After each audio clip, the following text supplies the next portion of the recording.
Hello and welcome to another episode of the Peace Talk. This time with Mamadou Bodian. Mamadou Bodian was a researcher at the famous CIPRI Institute in the program of Sahel and West Africa.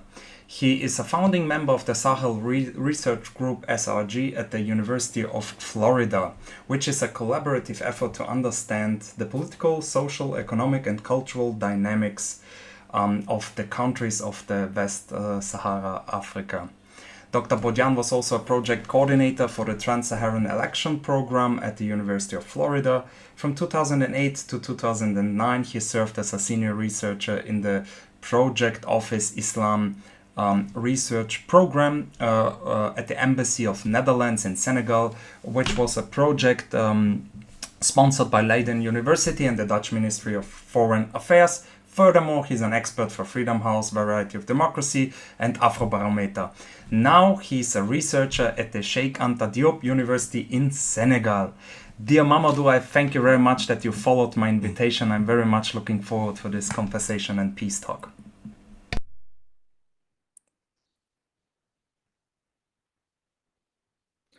Thank you so much, Joseph. I'm very glad to join your talk, and it's a pleasure to be here today and to share some thoughts on peace, security, but also political and social dynamics in the Sahel region. So let us jump right into the geopolitical analysis. You posted and you published an article and your thoughts. And I'm curious about the trust peace nexus that you wrote. So you published this article and you wrote the following. In an era where treaties are symbolic, diplomacy has become performance and institutions increasingly unanchored. Trust has quietly vanished from the very architecture of peace. So what we are witnessing is not simply a procedural failure, but the collapse of the condition that render peace conceivable. So why does, in your opinion, we lost this trust, and why are treaties symbolic, and why did diplomacy has failed? So what's your take on that? Well, thank you so much. I think I wrote this piece after attending the Austrian Forum for Peace and the conversation that we have with colleagues, but also Yair, who gave a talk on the Israeli-Palestinian conflict with a very insightful way of thinking about how peace talks, but also agreements, have failed as a result of a lack of trust. I thought that maybe it would be interesting for me to reflect on this nexus, trust and peace nexus, which is the foundation of any kind of agreement, beyond, handshakes.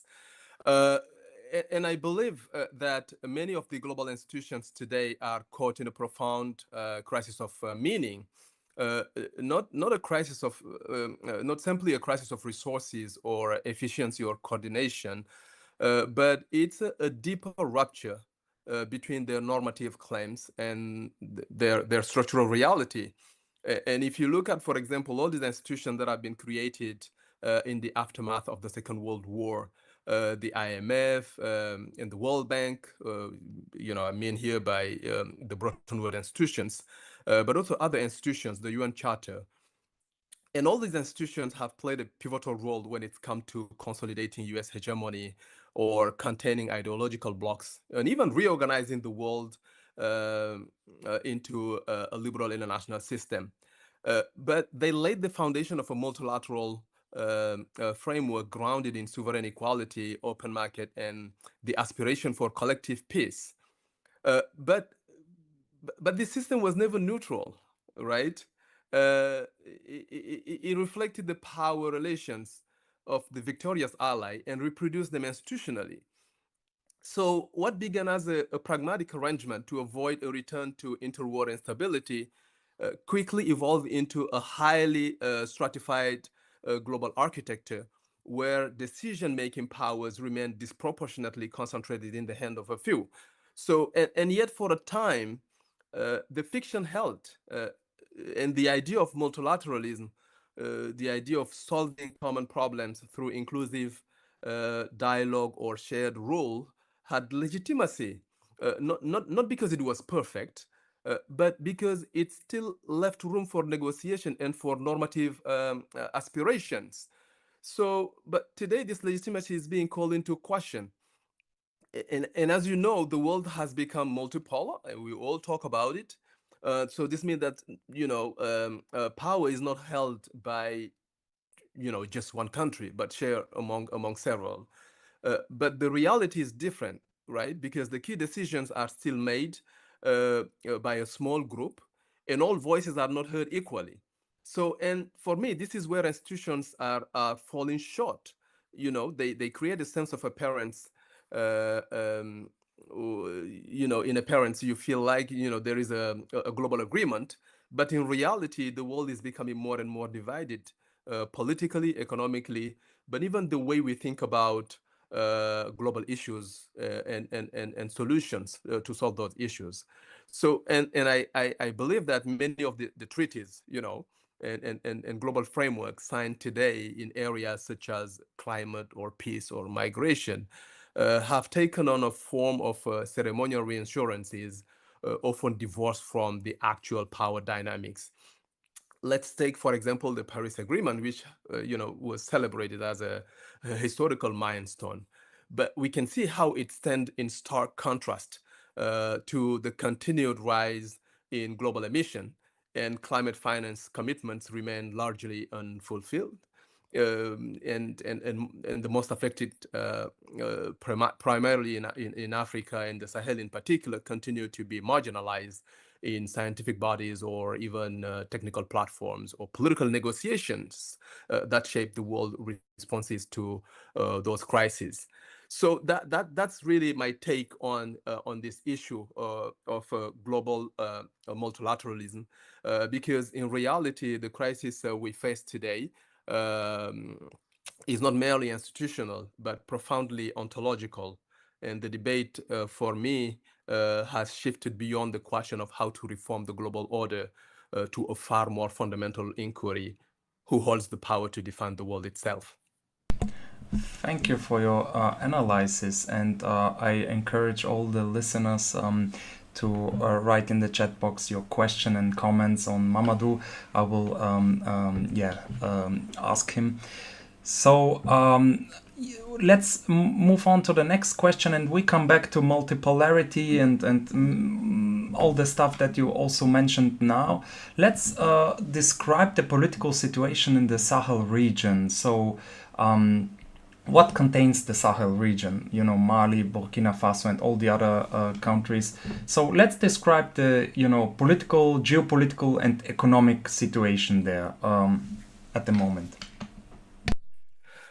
Well, before we dive into the political or social dynamics in the Sahel region, and I think it is important to start with a simple image to help situate what we mean when we talk about the Sahel, because for many people the Sahel is often reduced to a vague strip of on the map or blurred borders or reports on terrorism or abstract headlines about instability in Africa.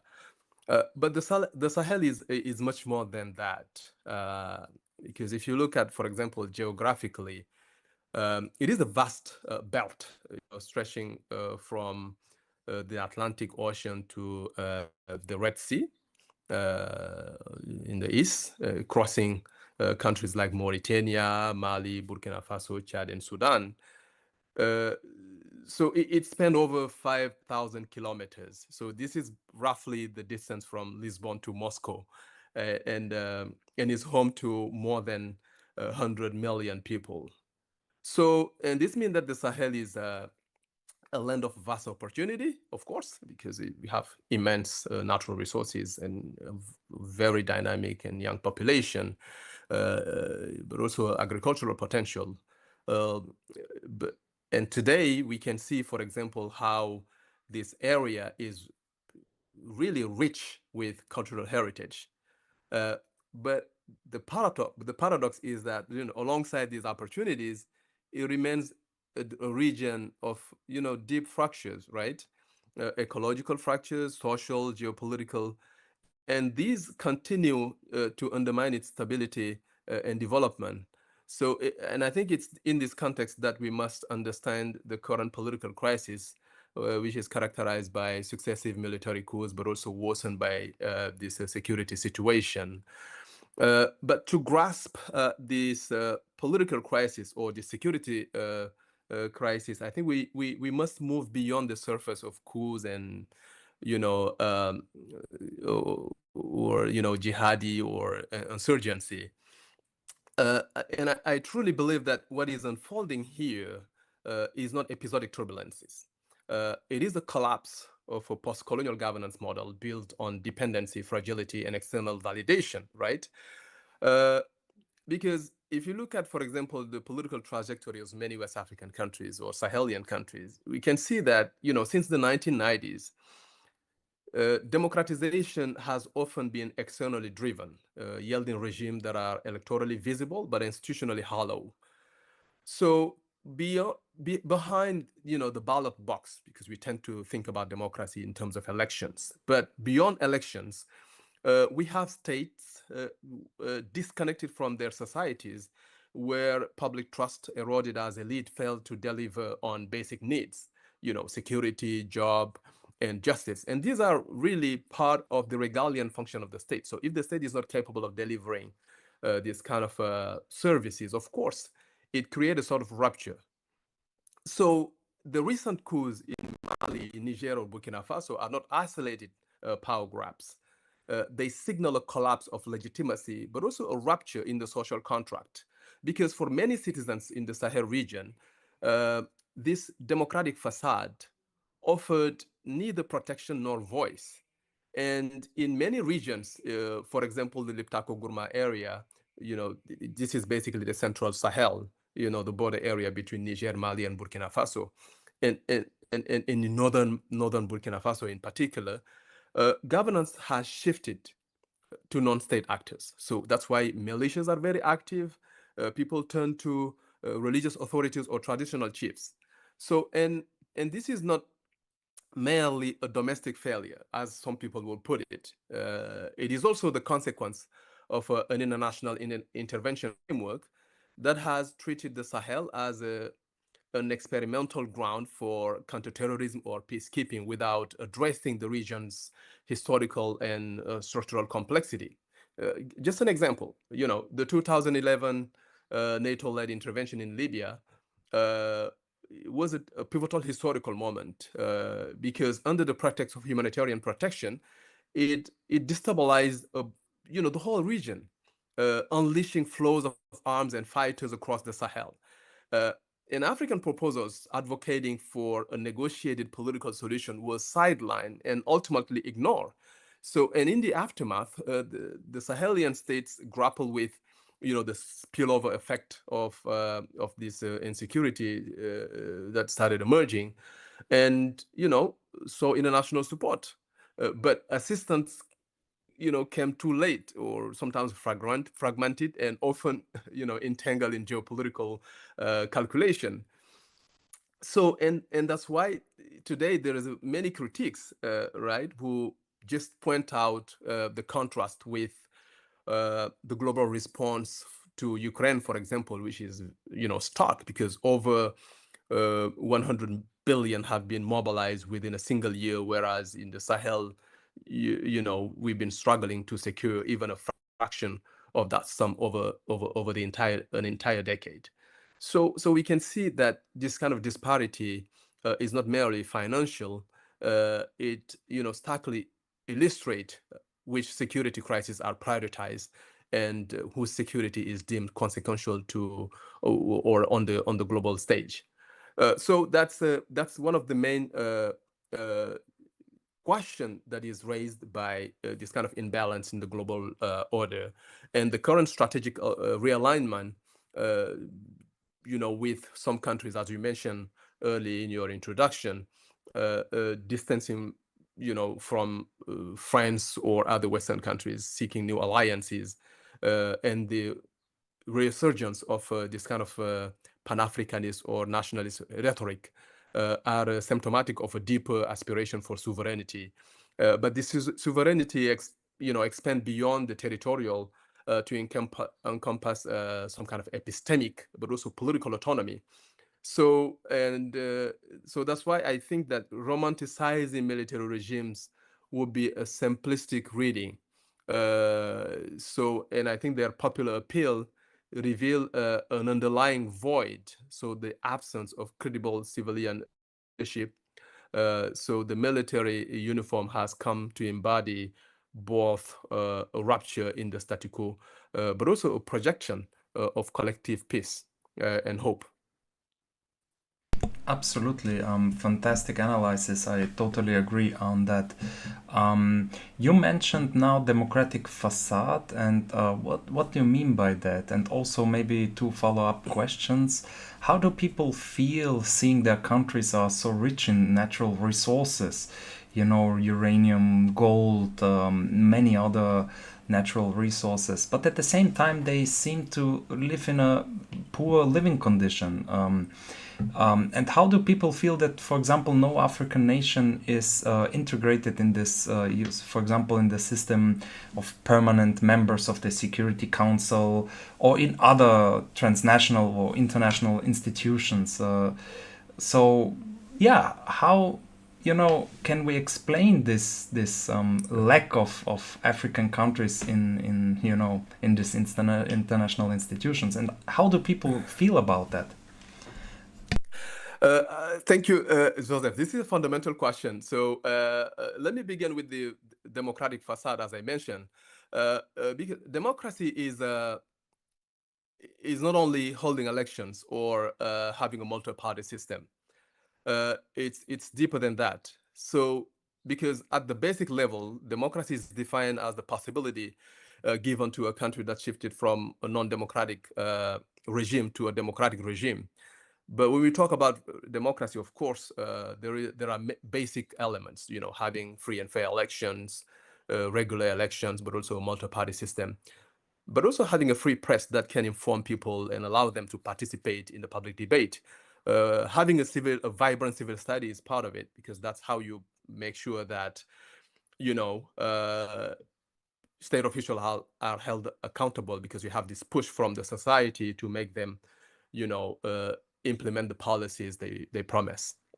But unfortunately, in many West African countries, democracy is kind of limited to this kind of basic understanding, and other dimensions which I deem very fundamental are left aside. Because democratic transition is one thing, but I think deepening democracy and moving toward a more consolidated democracy where the debate is more oriented toward substantive issues, how to guarantee freedoms, freedom of expression, freedom of religion, and freedom of speech, but also economic, possibilities, because making accountability a reality, and that people get access to resources. But unfortunately, we see that our economies are very weak and mostly controlled by multinational companies, and the state is not capable of negotiating those kind of deals. And I will talk about them maybe in relation to France, which has been dominating, for example, the economy in many countries. Let's take, for example, the case of Niger, where the uranium have served to basically endow the French electricity grid, while Niger is one of the poorest country with no access to electricity.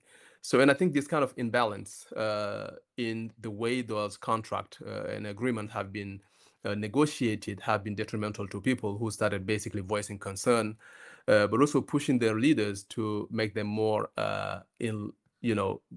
more likely to renegotiate those deals to allow basically people to get access to the resources equally.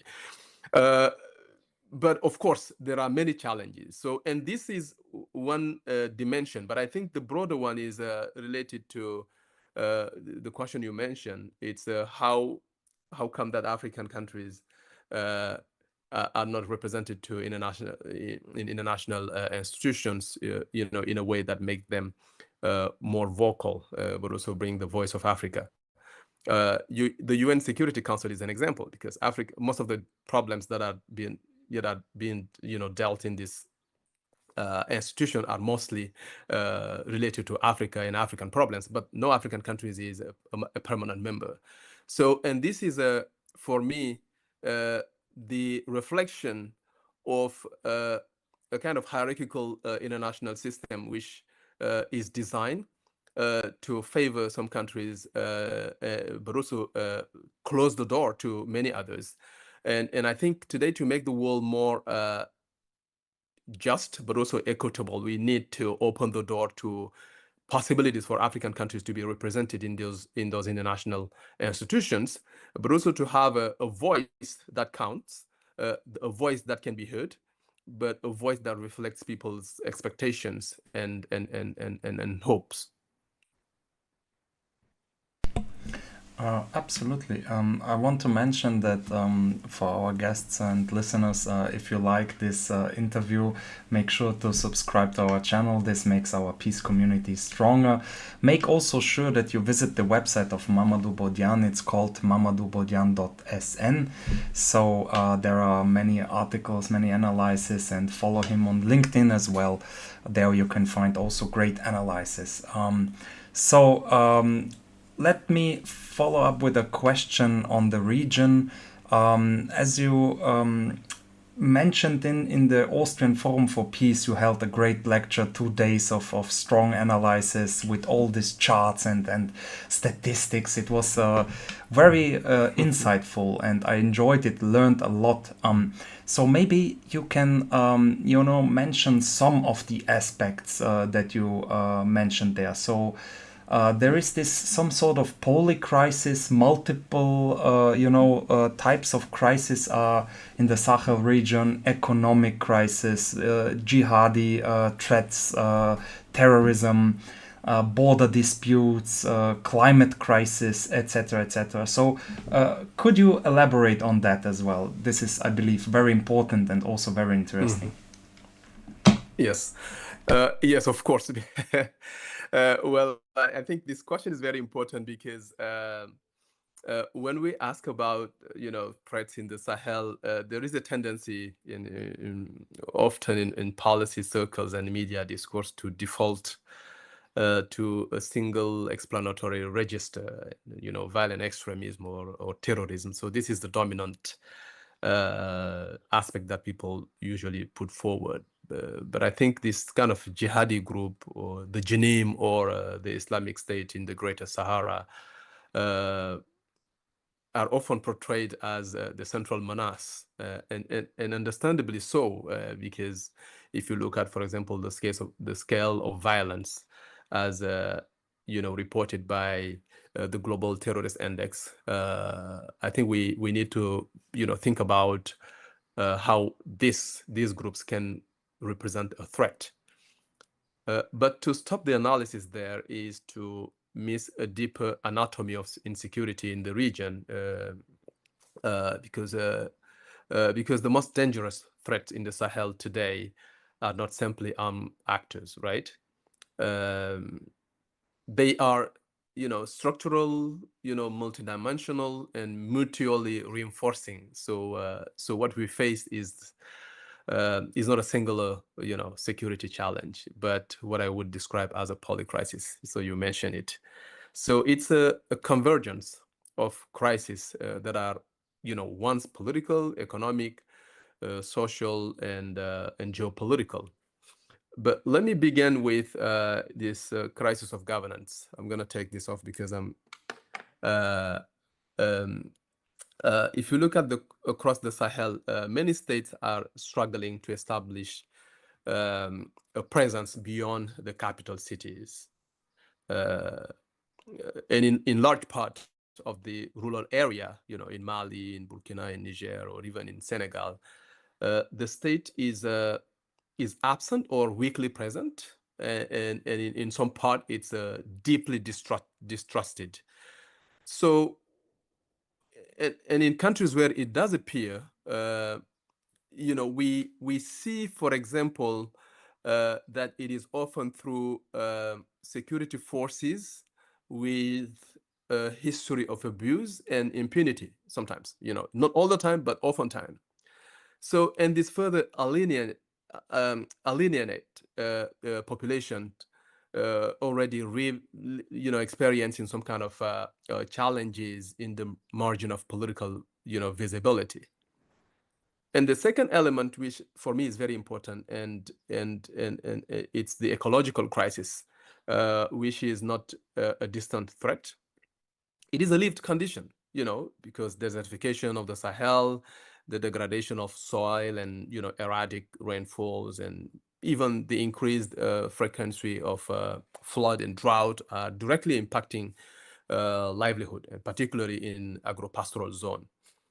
In places like Niger, as I mentioned it during my presentation in the Austrian Forum, the inner Niger Delta, or in Burkina Faso, Gourma. So we can see how climate stress feeds competition over land and water, which in turn ignites intercommunal tensions easily exploited by actors. So, but the most important element for me is economic fragility, because Sahelian economies remain highly informal, dependent on subsistence agriculture, seasonal migration, but also extractive sectors, often dominated by foreign capitals. And today, one of the main challenges that many West African countries are facing, and Sahelian countries in particular, is youth employment, which is rampant, right? Particularly among those with low level or formal education, but high political expectations.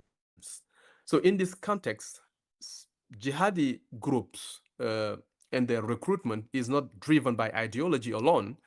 It is also a function of economic despair and social disaffiliation, but also lack of social, but also economic alternative. So, and I think today we need to consider all these factors of vulnerability in a context also, regional context of insecurity, where borders are porous by nature. And in recent years, as you can see, right, they have become zones of criminal flows and militarized contestation. So weapon, drugs, and fuel and people circulate through international networks, but also family networks, right, that blur the line between ideological insurgency and organized crimes. So, and I think this is what is characterizing today the region. And of course, in this context, of course, we must also think about, at least critically, right, look at the fragmented international responses, because since the fall of the Gaddafi regime, but also all these flows of arms and fighters, the international response have been able to channel and curb the progress of this jihadi group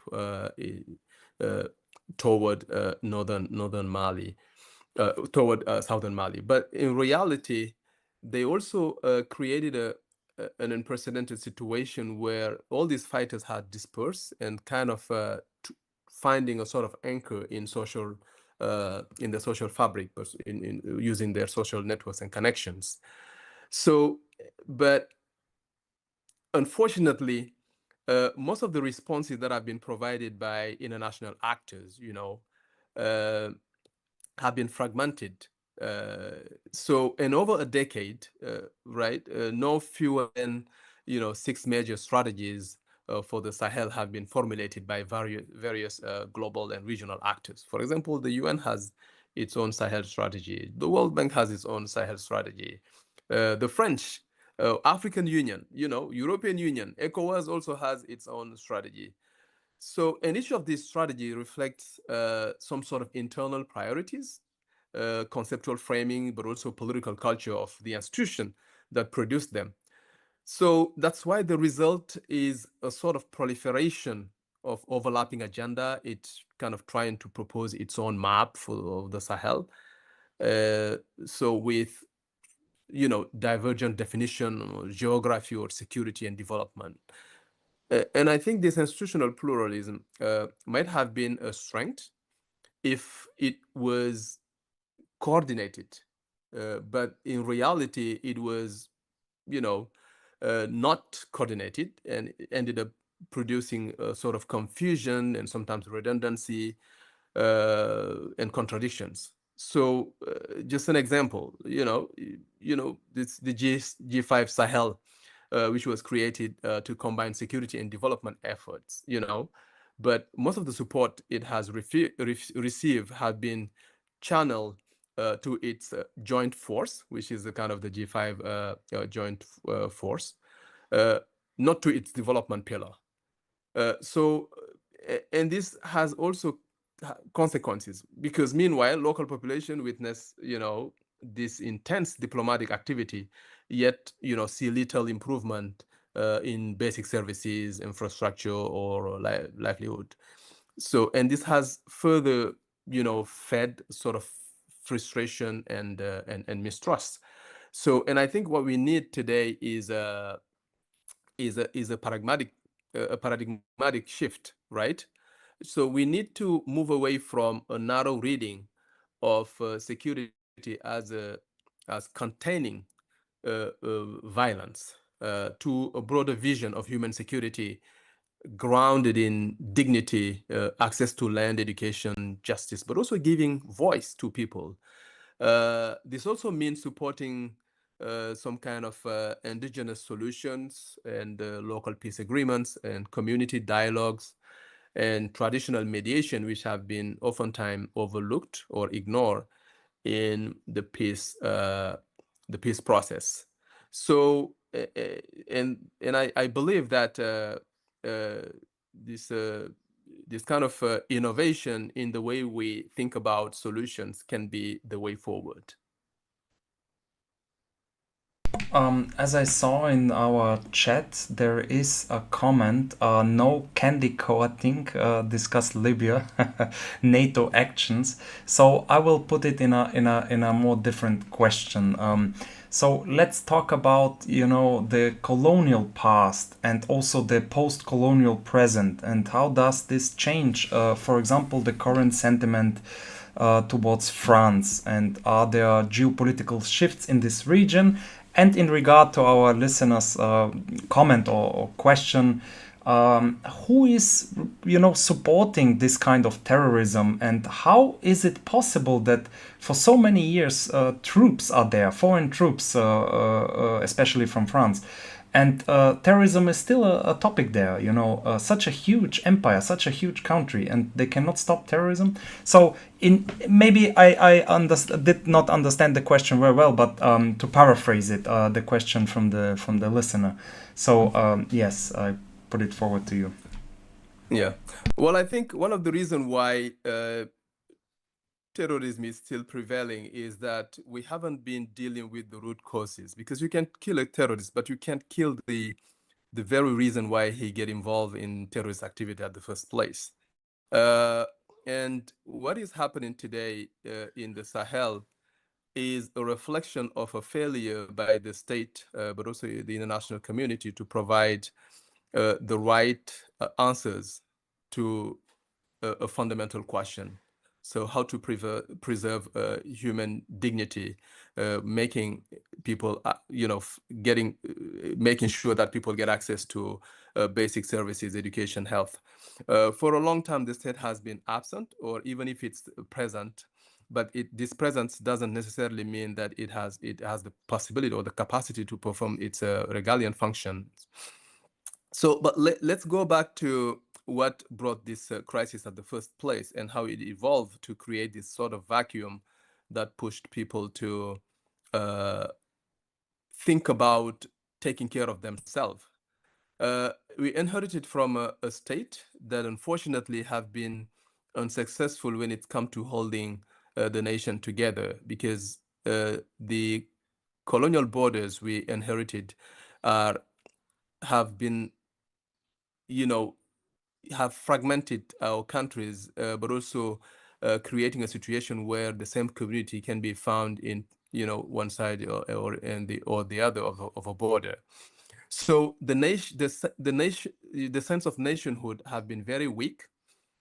And since 2011, after the fall of the Gaddafi regime and the Malian crisis, we've seen that the state has beaten retreat. And by beaten retreat, of course, it has left some areas vacuum, creating a sort of security dilemma, and people started getting killed. So the response they were able to put on the table is to organize themselves in militias. Right, we can see this, for example, in central Mali, where some militias have been also used as proxies by the state to curb the events of jihadi groups. But this is a double sword solution, because it can be something that can help at least stop the progress of these groups.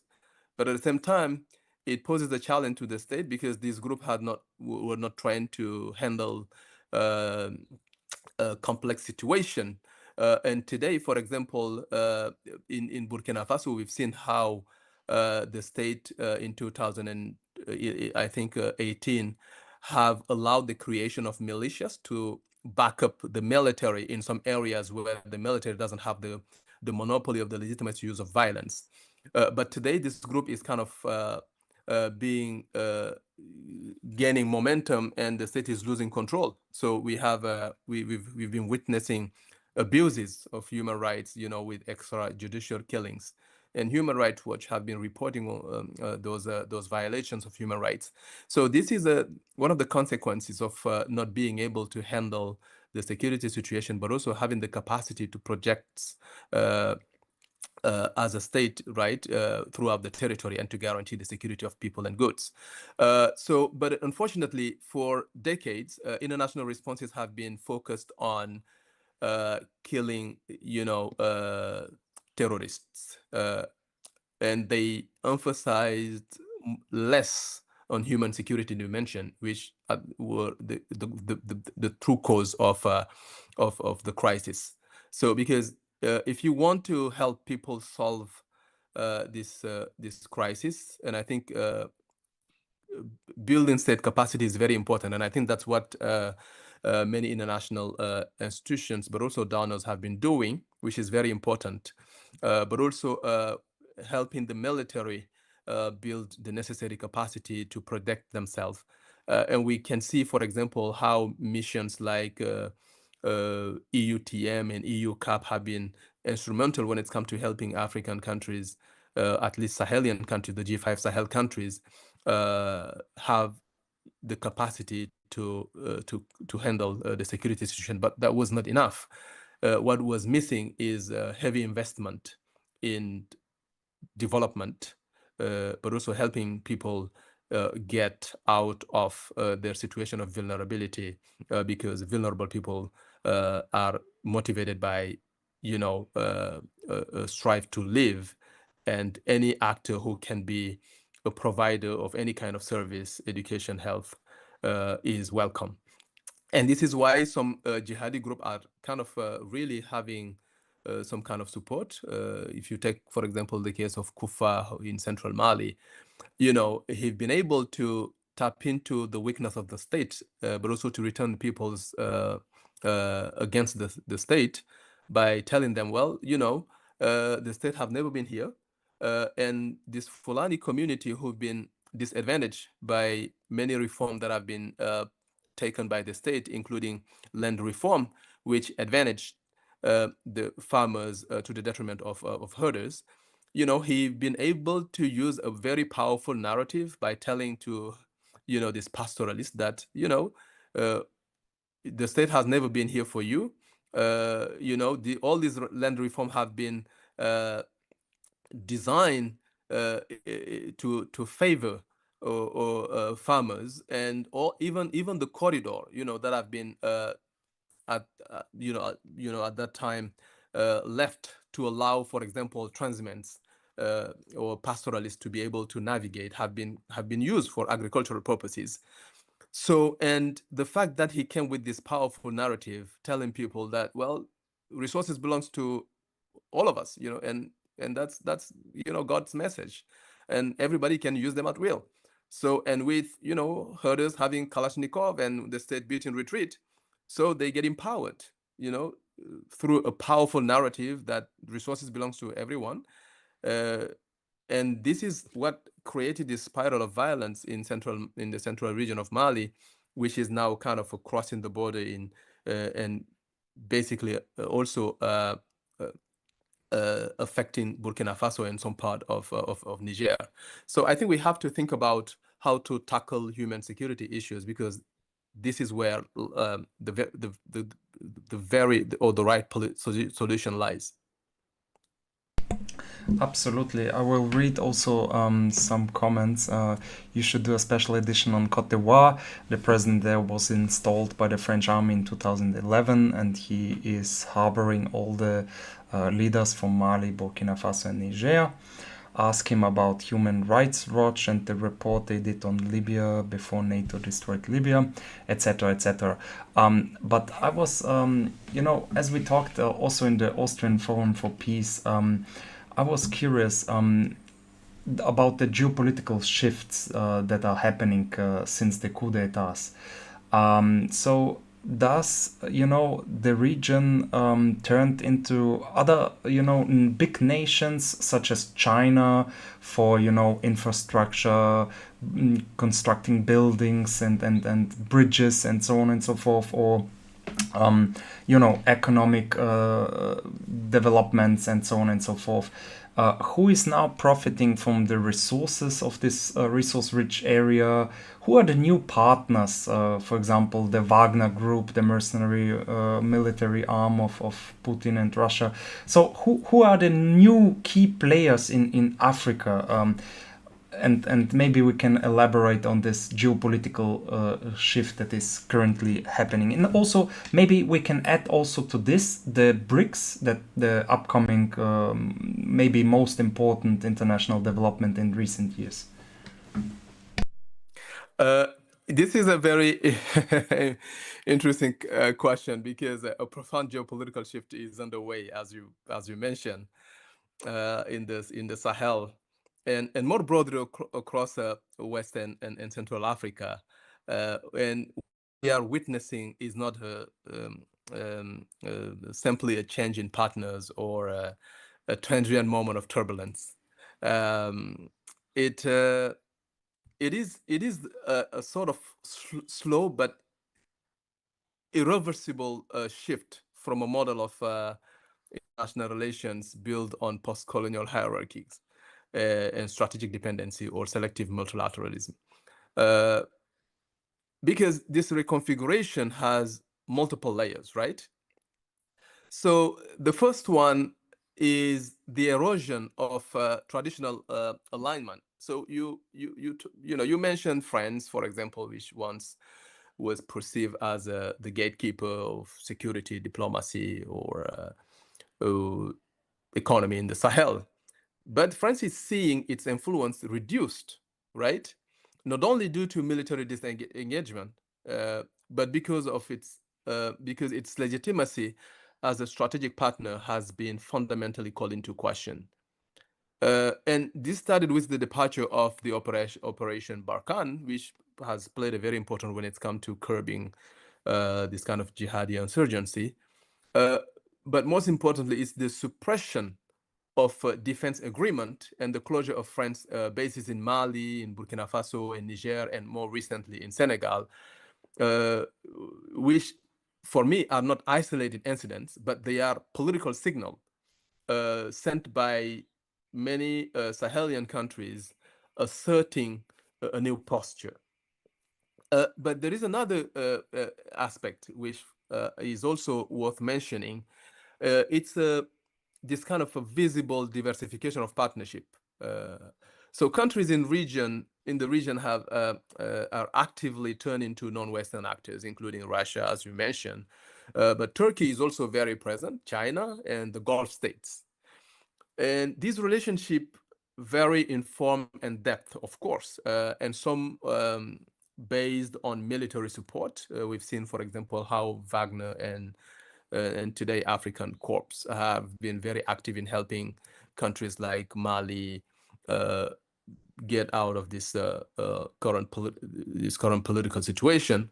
But other countries have, emphasized infrastructure investment or diplomatic leverage, with regard to infrastructure. And I think China is one of the champions. But the underlying rationale is basically the same. So how to rebalance external dependency in favor of a multipolar logic that better reflect national interest. So in this regard, I think China plays a central and increasingly assertive role. So a few weeks ago, and I think a report came out indicating that China invested 39 billion in African economies, more than half in Nigeria, which represent more than half of the population of West Africa. So this is way above the combined commitment of all G5 Sahel countries. So this level of engagement embody geoeconomic repositioning in Africa, for me, is no longer a periphery.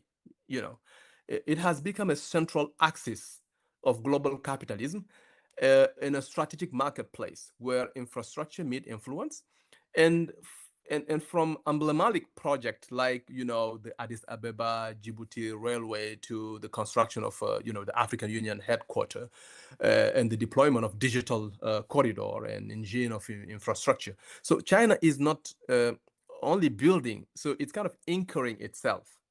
So now we can ask question about China's purpose, but I think it's not merely financial largely. I think it's more strategic presence, structured around long-term projections.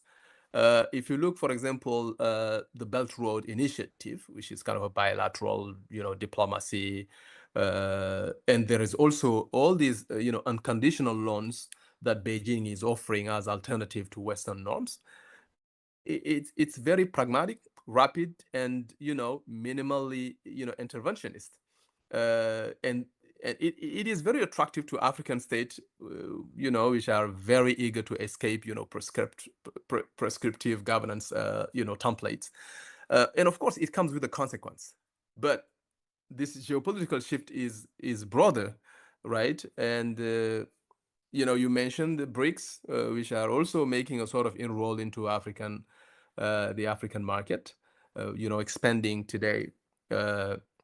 The group to include Egypt, but also Ethiopia, and Iran is also a member of the BRICS. So all this illustrate a collective ambition to build a non-Western order and the establishment of institutions such as the new development bank and the debate over new monetary instrument in Southeast trade network also signal a sort of a search for financial sovereignty and normative independence.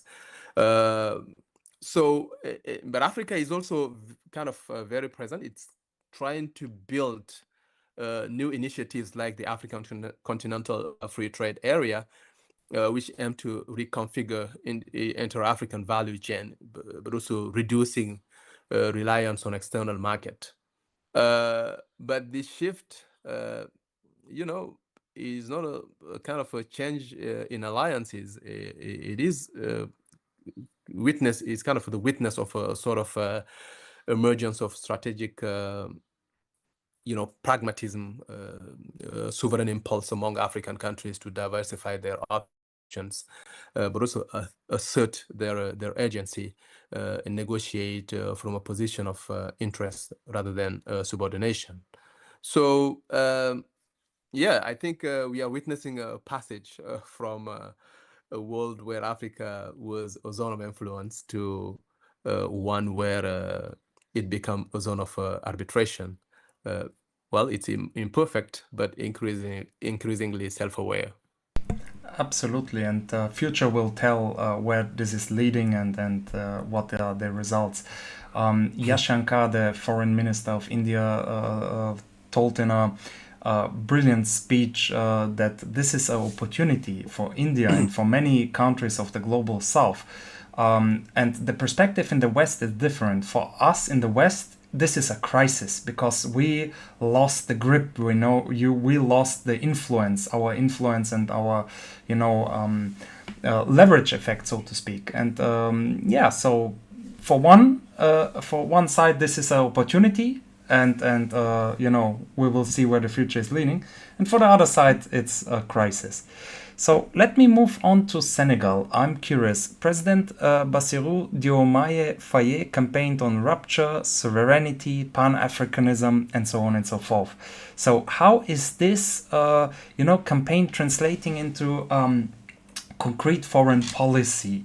And does this make, Senegal, in accordance to the Sahel region countries?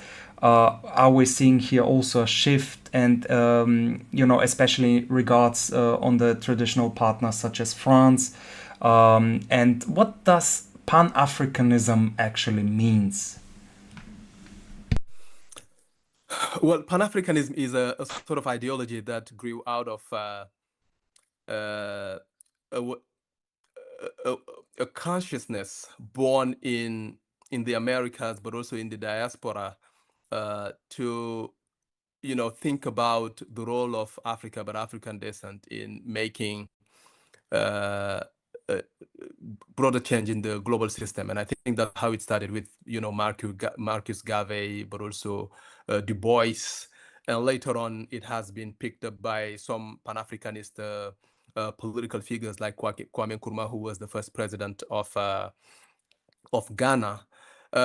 So the idea that had been put forward by this kind of diasporic thinkers, met a sort of echo in Africa with some African scholars, including Leopold Sédar Senghor, who've been also theorizing the negritude, so the kind of the blackness, become a framework of thinking about Africa, but also the diaspora.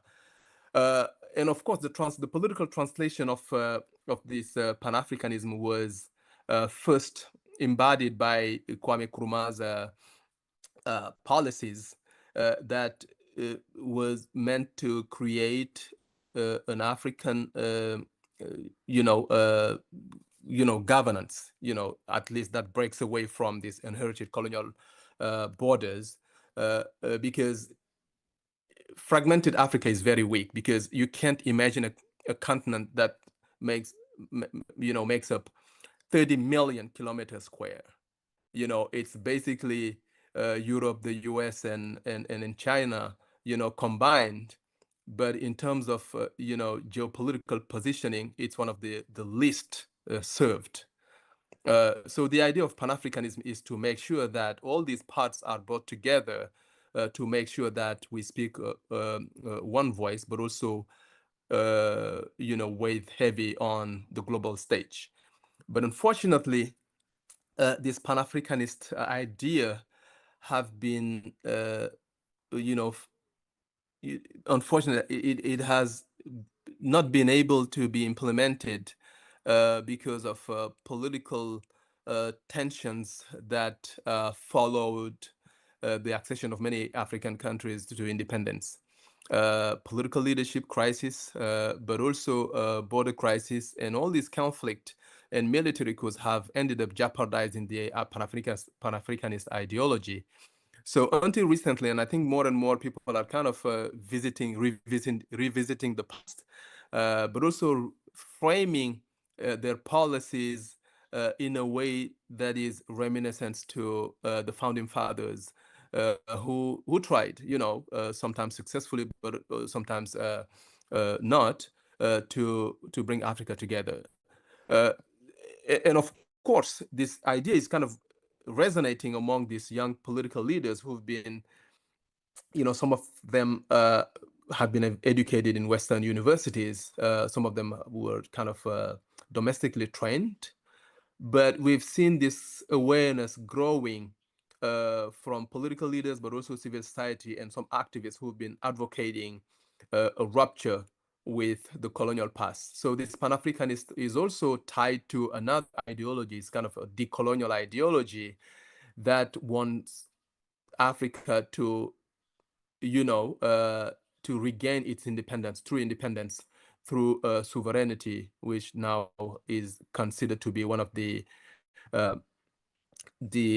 underlying ideology, which is kind of widespread today. Even countries like Niger, Burkina, and Mali, which are under military rules, are also using this kind of narrative as a way to bring people together over, around the flag.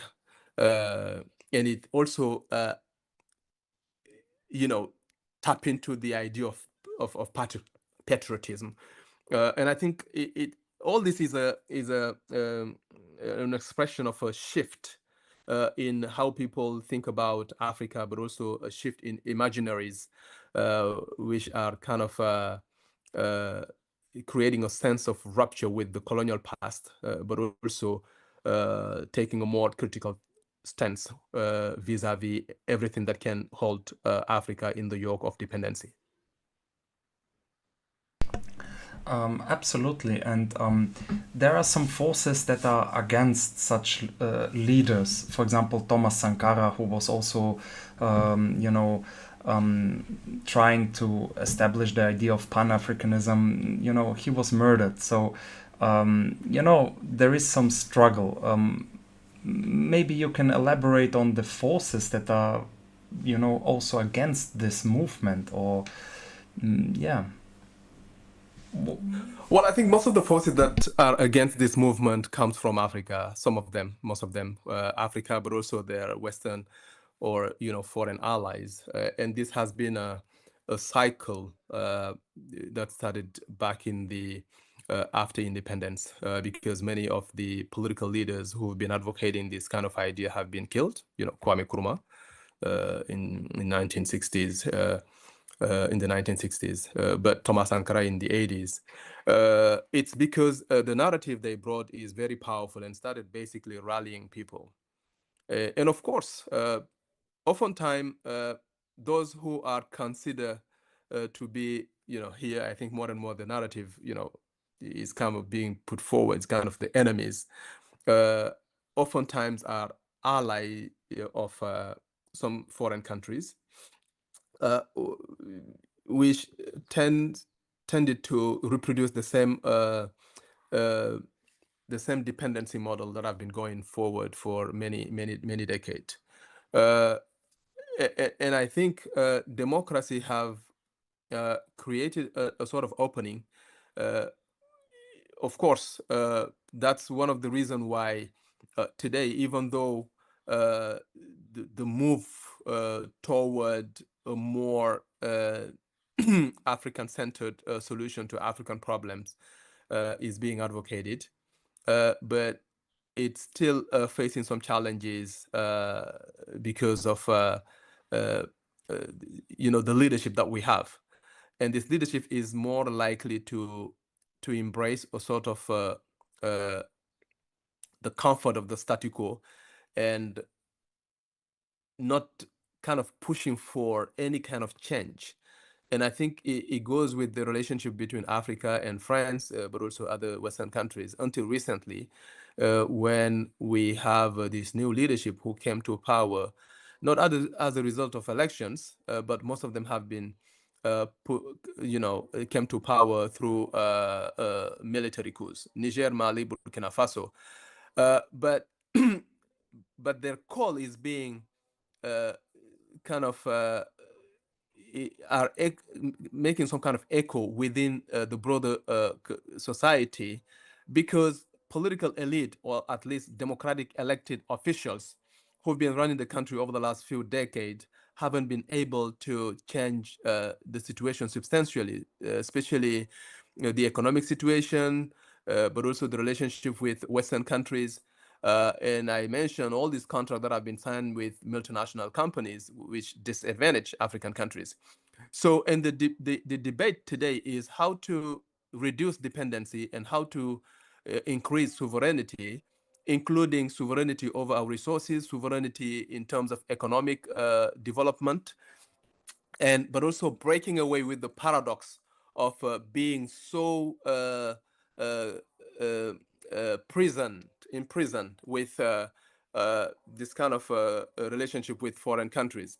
So and you know, to come back to the French, you know, relationship with Africa, for example, the CFA franc, which has been under critique over the last few years, is a good example, right? Because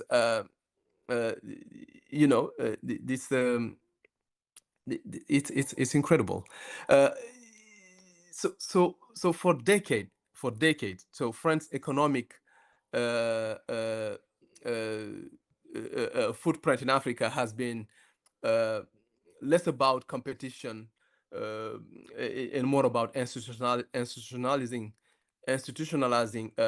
some kind of privilege, or you know, often you know,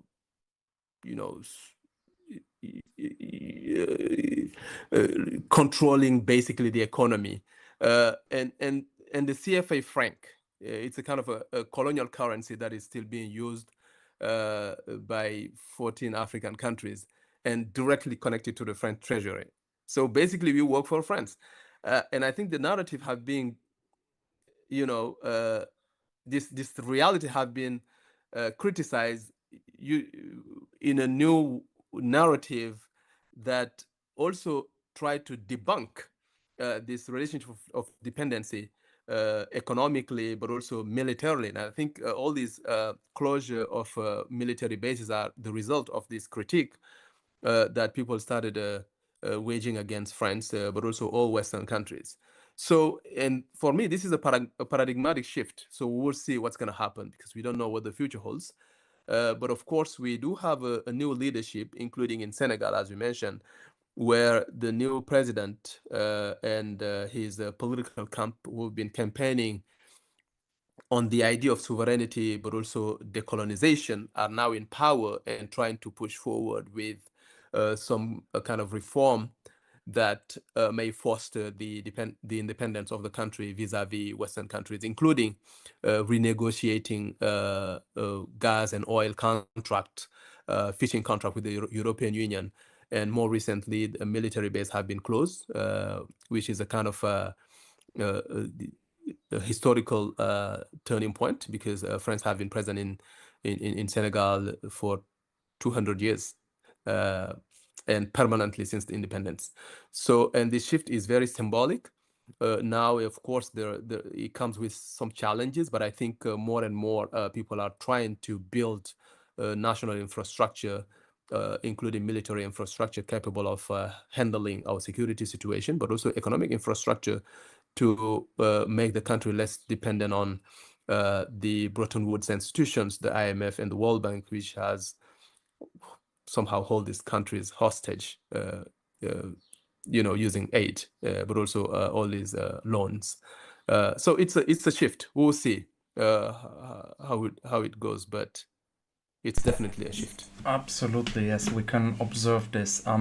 With significant oil and gas discoveries in Senegal, you know, there are emerging new opportunities and resources. What geopolitical opportunities and challenges, especially when we think of the resource curse, the so-called paradox of plenty, you know, the richer a country of resources, the more likely it gets, you know, affected by, you know, war, civil war, whatever, proxy wars, and so on and so forth. So, and external influence, you mentioned France, but there are several other key actors who are maybe interested. We saw that in, you know, the Democratic Republic of Congo, and with you know, militias there. So there are tensions over resources. So does this present a thing in Senegal? Is this important? Is it discussed, or and what are the opportunities and challenges for this? Yes, one of the main challenge is associated with the threat of terrorism or violent extremism in eastern Senegal, which is the border area with Mali. And what makes the situation, you know, a little bit worrisome, even though the Senegalese military is positioning itself in a sort of, you know, it's kind of pivoting from southern Senegal to eastern Senegal. What is worrisome is the fact that some of the factions of Jinim, especially those influenced by the Katiba Masina of Kufa, are kind of making a sort of inroad into the border areas, controlling some resources, but also villages. And I think this has kind of raised the flag of some kind of influence from those groups in Senegal, because we've seen, for example, over the last few years that the map of insecurity is following the map of resources, and that's why violent extremist groups are trying to capture some areas like forests, but also water points as strategic ways of positioning themselves, but also expanding their reach. Mozambique is now kind of falling into the radar of this violent extremist group. Ghana is not also being an exception, Togo and Benin somehow. But I think one reason why Senegal have been an exception in a troublesome region is that we do have a very professional military apparatus, which has invested a lot in intelligence, but also making sure that borders are secure in a way that do not expose the country to any kind of threat.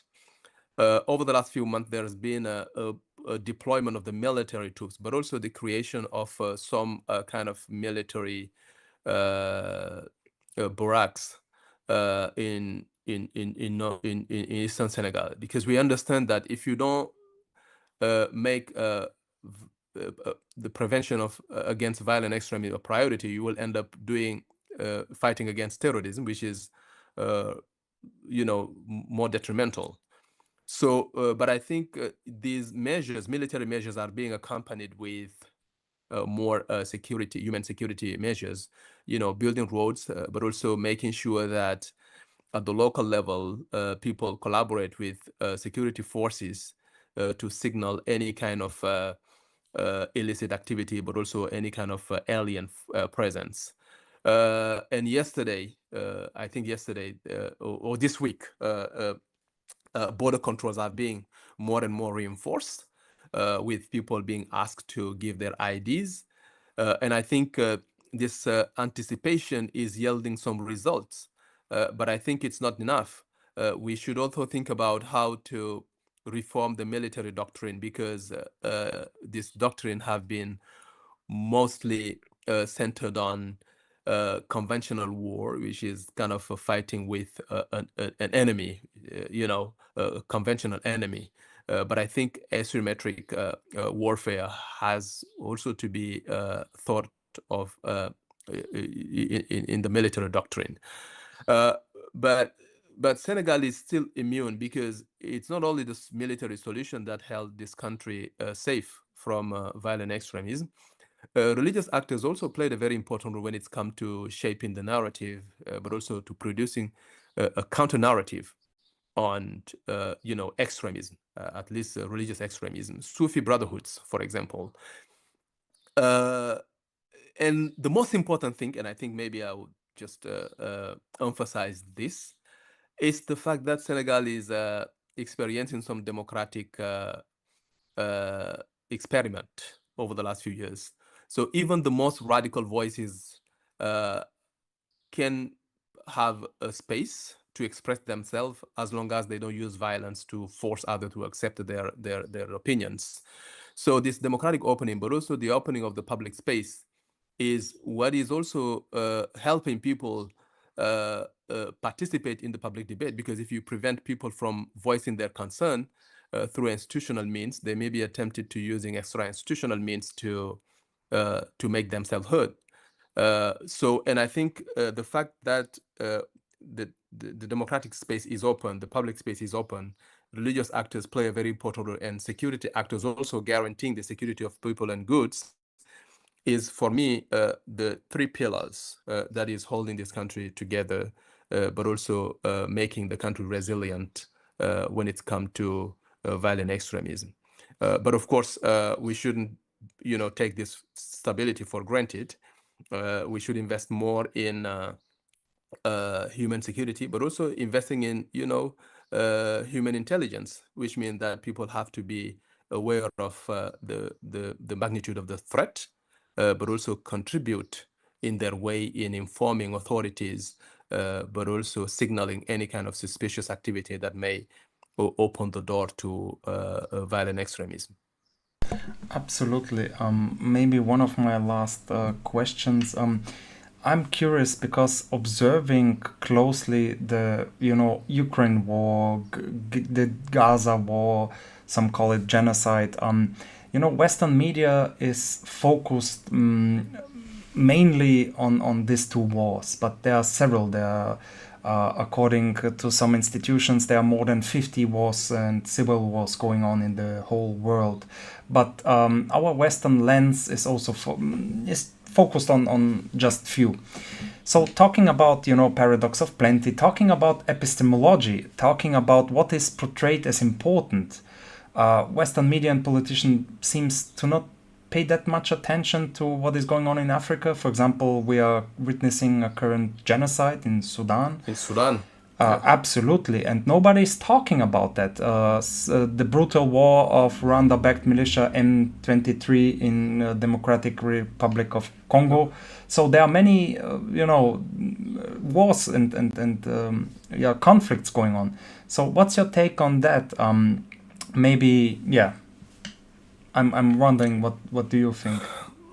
I think this is another way of thinking about the world, but also asymmetries that defines this world and what we think is a priority or relevant to the world order.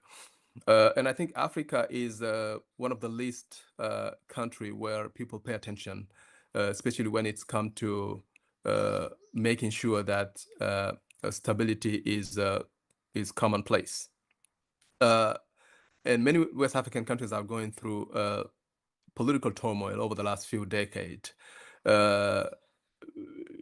Even though, of course, this is not what defines West Africa, because we do have some instances of stability with countries performing very well in terms of economic growth, but also political advance.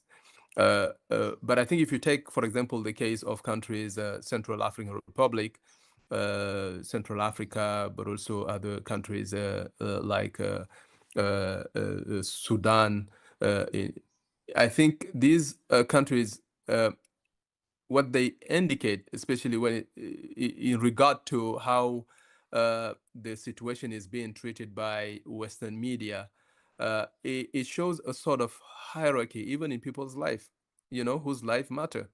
And this is not new, because we've seen this going on for many years. And I remember a few decades ago, there's been some instances of famine, and instead of focusing on how to make sure that aid reach, people who are in need, people are more interested in showing the misery that is occurring, and not really intervening to make sure that people's life, but also their dignity, is protected.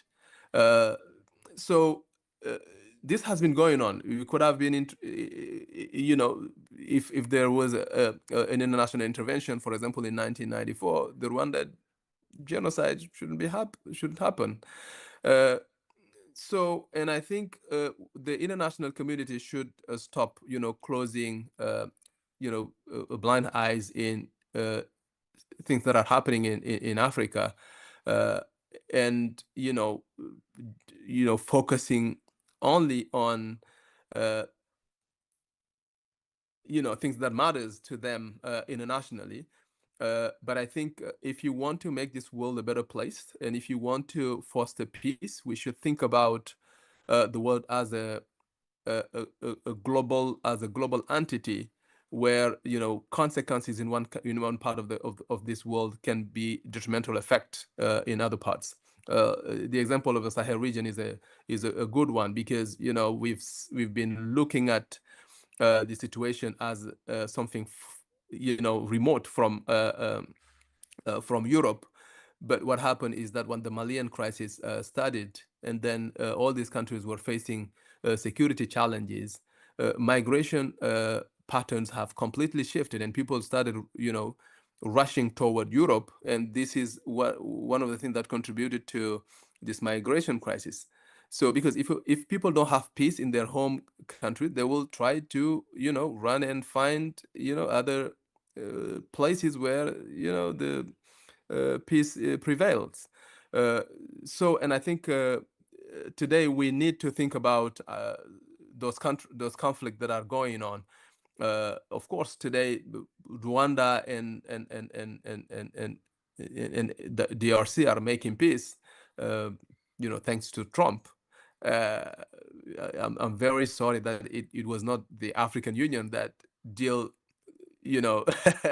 with this situation, because it also an indication of the weakness of our regional, but also African institutions when it's come to fostering peace, but also taking the lead and creating an environment that allows countries to cut peace deals. But this is something we need to think about. But this can only be possible if African institutions or African countries are also part of the global conversation on peace agreements, but also migration agreement and agreements on climate, because all these issues are related. If people are not associated in on the global conversations on climate and security and migration, and of course you will end up making policy provisions that may disadvantage many African countries, as is the case for migration policies, because European countries tend to externalize their migration policies and making African countries their allies. But in reality, these policies cannot stop this migration pattern, because people, as long as they face challenges, economic and social and political challenges in their country, they will just cross borders and try to reach areas where they feel more inclined to live in peace. Absolutely. Talking about climate change, you also had a brilliant presentation at the Austrian Forum for Peace in Schleining in Burgenland in Austria, where you mentioned all this, why geography matter and how it could change, politics, economics, and many other aspects. You mentioned now migration. So let's briefly talk about climate change.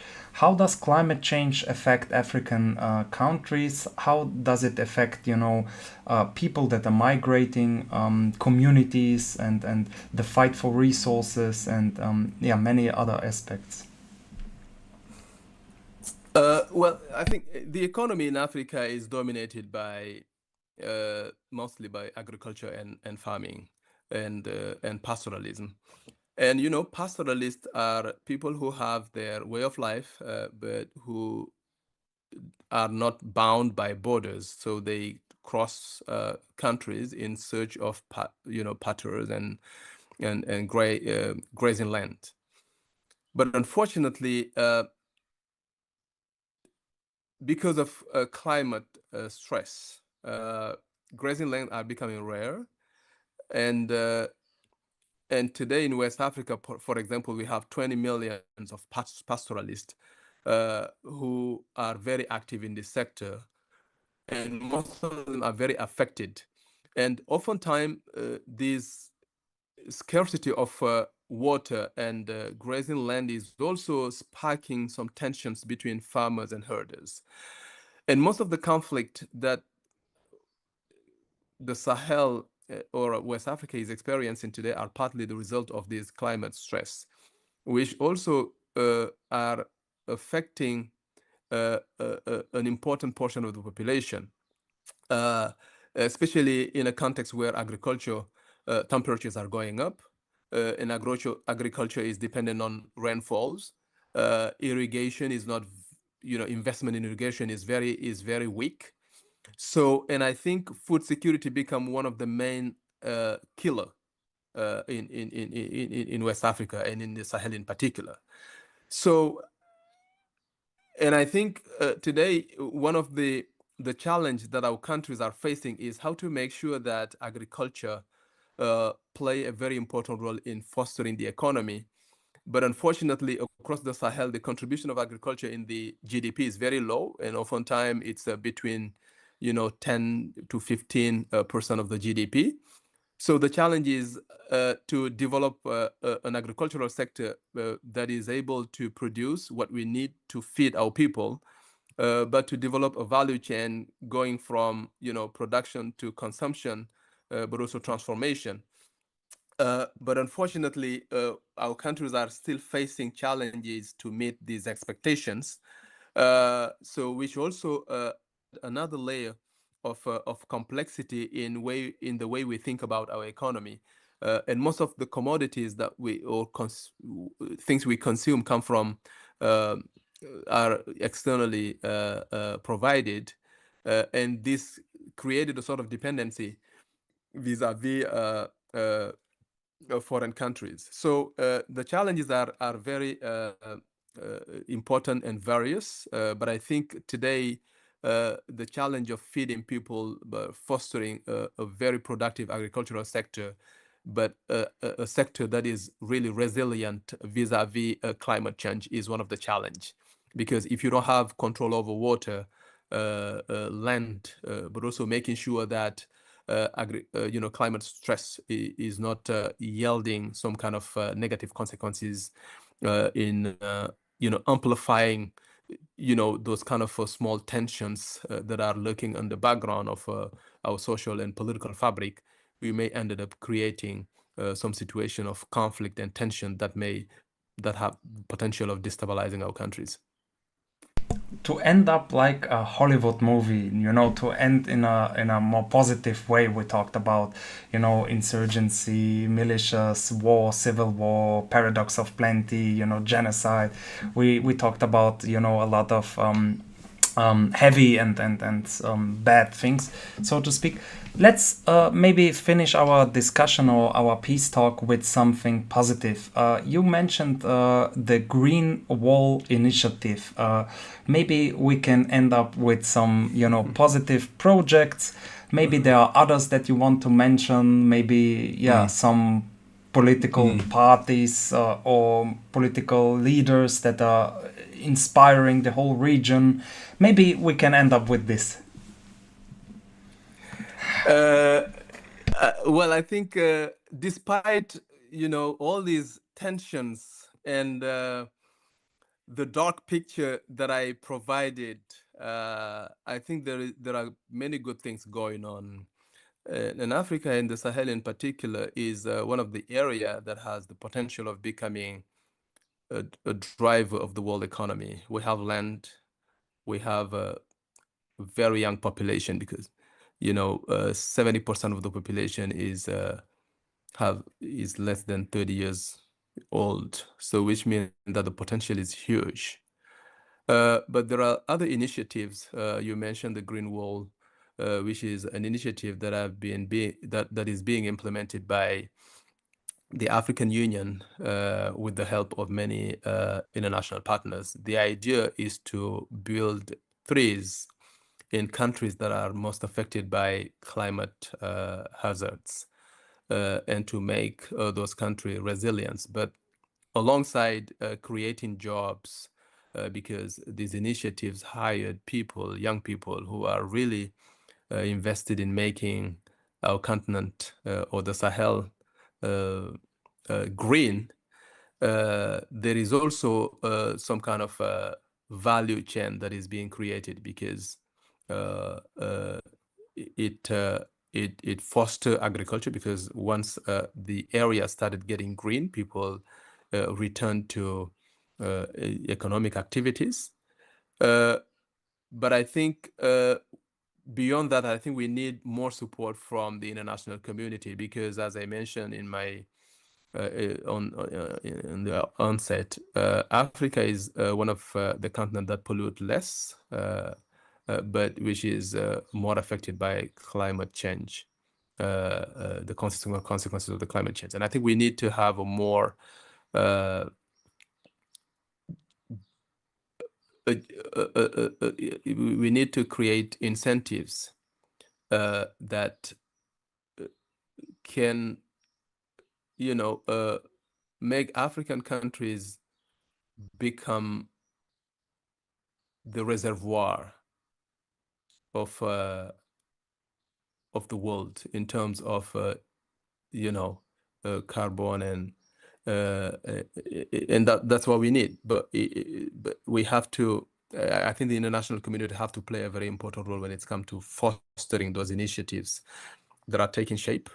But the states have also a responsibility to create indigenous solutions to limit some kind of dependency, because it's the future of the continent which is at stake. We can't just wait for others to come to help us. Initiatives have to be taken. These kind of homegrown initiatives, but we should think about this kind of green wall as a shield that can also provide opportunities. It's how to make sure that young people are also educated, because at the end of the day, no matter how green is Africa, how matter is the economy prospering, but if you don't train people to be able to sustain it, because they are well trained, they are educated, and they can become champions who create job instead of asking for job. And I think we may miss a great opportunity here. So yes, Africa has to be in green, but we also need to make sure that all these young people that are hoping for change, but also taking advantage of the opportunity that this prosperity can provide, are also well educated. That's how we can transform this demographic dividend into something very positive that can also contribute in fostering the economy, but also the stability of the continent. Because if you don't provide job, because people are not well educated, you ended up creating two possible pathways: either violent young people because they don't have any job opportunity or they are not well trained, or people will just venture into Europe by taking all these risk, either through the desert or through Nicaragua. Dear Mamadou, it was a great pleasure and honor talking to you. I enjoyed your talk not only in Austria, but now I learned as well a lot, and I hope you are publishing your next pieces and successfully. And I'm reading them, all of them. I can recommend it. Or go to the website mamadoubodian.sn. It's a great website. Also on LinkedIn, you publish great analysis, in-depth thoughts, and I enjoy them. I learn a lot. So maybe other people also can listen to you, read you your analysis, and so on and so forth. I wish you all the best, my friend, and I wish also the Senegal people that their dreams are becoming true, and hopefully Pan-Africanism this time succeed, and hopefully we see a prosperous region and continent. Thank you so much, Joseph. It's been a pleasure, and it's me who should be